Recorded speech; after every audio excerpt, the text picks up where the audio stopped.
Hey everyone, welcome to my channel. So यार, जैसा कि आप लोगों को पता है कि आप लोगों की आयुष काउंसलिंग की राउंड 1 का सीट अलॉटमेंट रिज़ल्ट आ चुका है। तो अब आगे आप लोगों को क्या स्टेप्स को फॉलो करना है, चाहे आप लोगों को सीट मिली हो या फिर आप लोगों को सीट नहीं मिली हो, दोनों ही केसेस में हम लोग डिस्कस करेंगे। अगर आप लोगों को सीट अलॉट हो चुकी है तो अगर आप लोग अपनी सीट से सेटिस्फाई हैं तो आप लोगों को सिंपली ज्वाइन कर लेना है। अगर आप लोग अपनी सीट से सेटिस्फाई नहीं हैं तो फिर आप लोगों के पास 3 ऑप्शन होते हैं। पहला ऑप्शन है आप लोगों के पास फ्री एग्जिट का। दूसरा ऑप्शन है कि आप लोगों को जो सीट मिली है आप लोग उसको ज्वाइन कर लें और सेकेंड राउंड के लिए अप्लाई कर दें। और तीसरा ऑप्शन है कि आप लोग अपग्रेड के लिए अप्लाई कर सकते हैं। तो इन तीनों ही केसेस में आप लोगों के क्या फ़ायदे हैं, क्या नुकसान है, आप लोगों को किस केस में रिफ़ंड मिलेगा, किस केस में रिफ़ंड नहीं मिलेगा, और आप लोग किस केसेस में आगे के राउंड के एलिजिबल हैं और नहीं हैं, ये सारे ही पॉइंट्स हम लोग इस वीडियो में डिस्कस करने वाले हैं। आप लोग अपने कोई भी स्टेप लेने से पहले ये वीडियो को ज़रूर से देख लीजिएगा, कोई भी गलती मत कीजिएगा, ठीक है। इसलिए वीडियो को पूरा ज़रूर से देखिएगा। और अगर आप लोगों को वीडियो अच्छी लगे तो प्लीज़ वीडियो को लाइक कीजिएगा और शेयर कीजिएगा और चैनल को सब्सक्राइब ज़रूर से कर लीजिएगा आयुष काउंसलिंग से रिलेटेड अपडेट्स को पाने के लिए। आप लोगों के जो भी डाउट्स होंगे उन पे वीडियोस आती रहेंगी और आप लोग अपने डाउट्स मुझसे कमेंट सेक्शन में पूछ सकते हैं। मैं पूरी कोशिश करूँगी आप सबके डाउट्स का रिप्लाई करने की। ओके, तो चलिए फिर वीडियो स्टार्ट करते हैं। तो देखिए, आप लोगों का राउंड 1 का सीट अलॉटमेंट रिजल्ट आ चुका है। तो पहले हम लोग बात कर लेते हैं ऐसे कैंडिडेट्स को जिनको सीट अलॉट नहीं हुई है। ओके, सो अगर आप लोगों को सीट अलॉट नहीं हुई है और आप लोगों ने राउंड 1 में पार्टिसिपेट किया था, आप लोगों को सीट अलॉट नहीं हुई, तो आप लोग राउंड 2 के लिए अप्लाई कर सकते हैं। राउंड 2 में अप्लाई करने के लिए आप लोगों को नया से रजिस्ट्रेशन करने की ज़रूरत नहीं है, ना ही आप लोगों को दोबारा फ़ी पेमेंट करने की ज़रूरत है। आप लोगों को राउंड 2 में पार्टिसिपेट करने के लिए सिर्फ फ्रेश चॉइस फिलिंग करनी पड़ेगी। आप लोगों ने जो राउंड 1 में चॉइस फिलिंग करी थी वो आप लोगों की चॉइस फिलिंग नहीं मानी जाएगी, वो आप लोगों की नल एंड वॉइड मानी जाएगी। अगर आप लोग राउंड 2 में पार्टिसिपेट करना चाहते हैं तो उसके लिए आप लोगों को फ्रेश चॉइस फिलिंग करनी पड़ेगी। अगर आप लोग फ्रेश चॉइस फिलिंग नहीं करेंगे तो आप लोग राउंड 2 के लिए कंसीडर नहीं किए जाएंगे। ओके, तो ये हो गई ऐसे कैंडिडेट्स की बात जिनको राउंड 1 में सीट नहीं मिली और वो राउंड 2 में पार्टिसिपेट करना चाहते हैं। अब ऐसे कैंडिडेट्स जिन्होंने राउंड 1 में पार्टिसिपेट किया ही नहीं था और वो डायरेक्ट राउंड 2 में पार्टिसिपेट करना चाहते हैं, तो ऐसे कैंडिडेट्स को न्यू से रजिस्ट्रेशन करना पड़ेगा, चॉइस फिलिंग करनी पड़ेगी, फ़ी पेमेंट करनी पड़ेगी और वो राउंड 2 में पार्टिसिपेट कर पाएंगे। ठीक है, तो जब आप लोगों का राउंड 2 होगा तो मैं उसके लिए सेपरेट वीडियो बनाऊँगी जब आप लोगों का राउंड 2 स्टार्ट हो जाएगा। ओके, सो ये हो गई ऐसे कैंडिडेट्स की बात जिनको सीट अलॉट नहीं हुई है। अब हम लोग आ जाते हैं ऐसे कैंडिडेट्स को जिनको सीट अलॉट हो चुकी है। तो जिन कैंडिडेट्स को सीट अलॉट हो चुकी है और अगर वो लोग अपनी सीट से बिल्कुल सेटिस्फाई हैं, उनके मन का कॉलेज उनको मिल गया है, तो उन लोगों को सिंपली जो भी कॉलेज उनको मिला है उसमें जाके उन लोगों को रिपोर्ट करना है, सारी एडमिशन की फॉर्मेलिटीज़ को पूरा करना है, डॉक्यूमेंट वेरिफिकेशन कराना है और उन लोगों का एडमिशन कंफर्म हो जाएगा।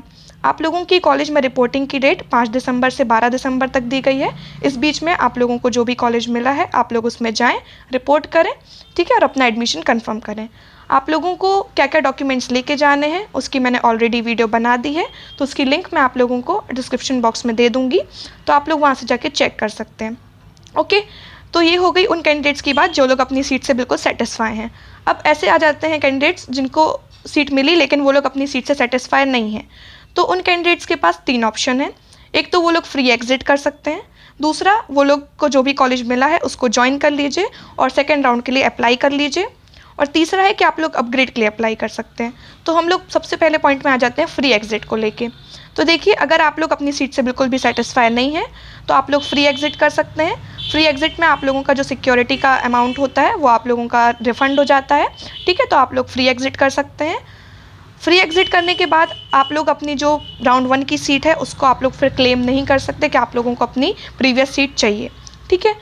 तो जब आप लोग फ्री एग्जिट कर लेते हैं उसके बाद आप लोग राउंड 2 के लिए एलिजिबल हैं। अगर आप लोग राउंड 2 में पार्टिसिपेट करना चाहें तो आप लोग कर सकते हैं। फ्री एग्जिट करने के बाद राउंड 2 में पार्टिसिपेट करने के लिए आप लोगों को दोबारा रजिस्ट्रेशन और पेमेंट करने की ज़रूरत नहीं पड़ेगी। राउंड 2 में पार्टिसिपेट करने के लिए सिर्फ आप लोगों को चॉइस फिलिंग करनी पड़ेगी, ठीक है। अब अगर आप लोग फ्री एग्जिट को चूज़ कर लेते हैं और उसके बाद अगर आप लोग राउंड 2 में पार्टिसिपेट नहीं करते हैं तो फिर आप लोग आगे के जो राउंड्स होते हैं, जो आप लोगों का राउंड 3 होता है और स्ट्रे वैकेंसी राउंड होता है, इनके लिए आप लोग एलिजिबल नहीं रहेंगे। तो आप लोगों को याद रखना है फ्री एग्जिट में कुछ पॉइंट्स, जिसमें आपका पहला पॉइंट आ जाता है कि अगर आप लोग फ्री एग्जिट चूज़ करते हैं तो आप लोग अपनी पहले वाली सीट को क्लेम नहीं कर सकते, और दूसरा, अगर आप लोग फ्री एग्जिट चूज़ करते हैं, अगर आप लोग फिर राउंड 2 में पार्टिसिपेट नहीं करते हैं तो फिर आप लोग आगे के राउंड के लिए भी एलिजिबल नहीं होंगे। ओके, तो ये हो गई आप लोगों की फ्री एग्जिट की बात। फिर उसके बाद आप लोग राउंड 2 में अप्लाई कर सकते हैं। ओके, तो हम लोग आ जाते हैं सेकेंड पॉइंट पे कि आप लोगों को जो भी सीट मिली है अभी राउंड 1 में, आप लोग सिंपली उसको ज्वाइन कर लीजिए। और ज्वाइन करते टाइम आप लोगों से पूछा जाएगा कि आप लोग सेकेंड राउंड में बैठना चाहते हैं या नहीं बैठना चाहते। तो वहाँ पे अगर आप लोग सेकेंड राउंड में बैठना चाहते हैं तो आप लोग बिल्कुल सेकेंड राउंड में बैठ सकते हैं। लेकिन सेकेंड राउंड में बैठने से पहले आप लोगों को ये बात ज़रूर से ध्यान रखनी है कि अगर आप लोग सेकेंड राउंड में बैठते हैं और अगर आप लोगों को सेकेंड राउंड में सीट मिल जाती है तो फिर आप लोगों की जो फर्स्ट राउंड की सीट है वो आप लोगों की कैंसिल हो जाएगी। ठीक है, इसलिए अगर आप लोग सेकेंड राउंड में बैठे तो आप लोगों को इस बात का ज़रूर से ध्यान रखना है कि आप लोग वही चॉइसेस भरें जो आप लोगों को अभी इंस्टीट्यूट मिला है उससे अच्छी हों। आप लोगों को वही चॉइसेस भरनी है जो जिसमें से आप लोगों को कोई भी कॉलेज मिल जाए तो आप लोग उसमें एडमिशन ले लें। क्योंकि अगर आप लोगों को सेकेंड राउंड में सीट अलॉट हो जाती है और अगर आप लोग फिर वो कॉलेज को ज्वाइन नहीं करेंगे तो आप लोग आगे के राउंड्स के लिए एलिजिबल नहीं होंगे। तो आप लोगों को सेकेंड राउंड में बैठने से पहले इन सारे पॉइंट्स का ध्यान रखना है। दूसरा पॉइंट ये है कि अगर आप लोग सेकेंड राउंड में बैठते हैं और अगर आप लोगों को सीट अलॉट हो जाती है और अगर आप लोग ज्वाइन नहीं करेंगे तो आप लोगों को रिफ़ंड भी नहीं मिलेगा, आप लोग आगे के राउंड के लिए भी एलिजिबल नहीं होंगे। ठीक है, लेकिन अगर आप लोग सेकेंड राउंड में बैठते हैं और अगर आप लोगों को सेकेंड राउंड में सीट नहीं मिलती है तो जो आप लोगों को पहले वाली सीट मिली थी वो आप लोगों की रहेगी, आप लोग पहले वाली सीट को ज्वाइन कर सकते हैं। ऐसा नहीं कि आप लोगों की सीट कैंसिल हो जाएगी, लेकिन अगर आप लोगों को सेकेंड राउंड में सीट मिल गई तो फिर आप लोगों की पहले वाली सीट कैंसिल हो जाएगी। ओके, तो ये हो गई आप लोगों की सेकेंड पॉइंट की बात कि अगर आप लोग को कॉलेज मिल गया है तो आप लोगों को उसको ज्वाइन करना है और सेकेंड राउंड के लिए अप्लाई करना है। अब हम लोग थर्ड पॉइंट में आ जाते हैं, जो आपके पास थर्ड ऑप्शन है कि आप लोग अपग्रेड के लिए अप्लाई कर सकते हैं। तो अगर अभी आप लोगों को सीट मिल गई है तो आप लोग के पास एक और ऑप्शन है कि आप लोग अपग्रेड के लिए अप्लाई करें। अपग्रेड में क्या होगा कि आप लोगों को जो कॉलेज अभी मिला है उसके ऊपर वाली चॉइसेस आप लोगों के लिए कंसीडर करी जाएंगी और उनमें से कोई ऊपर वाली चॉइस में आप लोगों को कॉलेज मिलने के चांसेस हैं। तो अगर आप लोग अपग्रेड के लिए अप्लाई करते हैं और अगर आप लोगों को अपग्रेड हो जाता है तो फिर आप लोगों को जो अपग्रेडेड कॉलेज है उसको आप लोगों को ज्वाइन करना पड़ेगा। अगर आप लोग को जो अपग्रेड कॉलेज मिला है अगर आप लोग उसको ज्वाइन नहीं करेंगे तो आप लोगों को कोई भी रिफ़ंड नहीं मिलेगा। ठीक है, और अगर आप लोग नहीं करते हैं ज्वाइन तो आप लोगों को रिफ़ंड भी नहीं मिलेगा और दूसरी बात आप लोगों को आगे के राउंड के लिए आप लोग एलिजिबल नहीं रहेंगे। ठीक है, तो अगर आप लोगों की सीट अपग्रेड हो गई तो ये 2 पॉइंट्स हैं आप लोगों के लिए।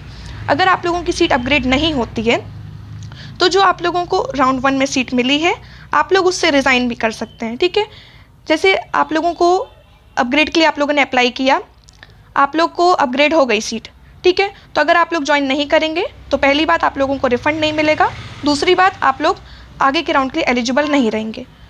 अब अगर आप लोग ने अपग्रेड किया और अगर आप लोगों की सीट अपग्रेड नहीं हुई तो जो आप लोगों की राउंड 1 की सीट थी, है ना, जो आप लोगों ने जिसके लिए अपग्रेड के लिए अप्लाई किया था, तो आप लोग उससे भी रिज़ाइन कर सकते हैं। उसके लिए भी आप लोगों के पास एग्ज़िट का ऑप्शन रहता है। तो जब आप लोगों का राउंड 2 का रिज़ल्ट आता है उसके 5 दिन के अंदर अंदर आप लोग चाहें तो आप लोगों को जो आपकी राउंड 1 की सीट थी उससे आप लोग एग्ज़िट कर सकते हैं, उससे आप लोग रिज़ाइन कर सकते हैं।